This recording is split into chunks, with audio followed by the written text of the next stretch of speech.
খুলনার দৌলতপুরের অধ্যাপক আবু সুফিয়ানের নাম থেকে ভুয়া ও বিভ্রান্তিকর তথ্যের ভিত্তিতে যুক্ত করা বীর প্রতীক পদবি বাতিল করা হয়েছে। একই সাথে তিনি প্রকৃতপক্ষে মুক্তিযোদ্ধা ছিলেন কিনা তা যাচাই বাছাইয়ের জন্য নোটিশ দেওয়ার সিদ্ধান্ত নিয়েছে জাতীয় মুক্তিযোদ্ধা কাউন্সিল জামুকা। মঙ্গলবার জাতীয় মুক্তিযোদ্ধা কাউন্সিলের এক সংবাদ বিজ্ঞপ্তিতে এই তথ্য জানানো হয়।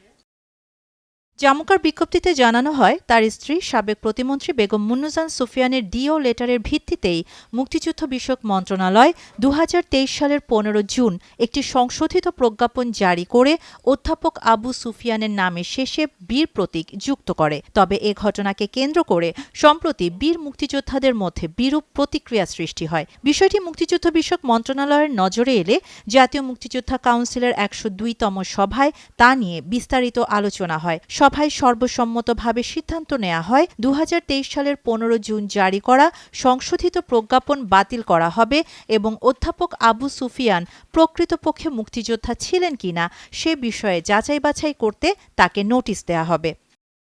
সংবাদ বিজ্ঞপ্তিতে বলা হয়, অধ্যাপক আবু সুফিয়ানের নামের শেষে বীর প্রতীক যুক্ত হয় জনমনে যে ভ্রান্ত ধারণার সৃষ্টি হয়েছিল, পদবি বাতিলের সিদ্ধান্তের মধ্য দিয়ে তার অবসান ঘটানো হলো।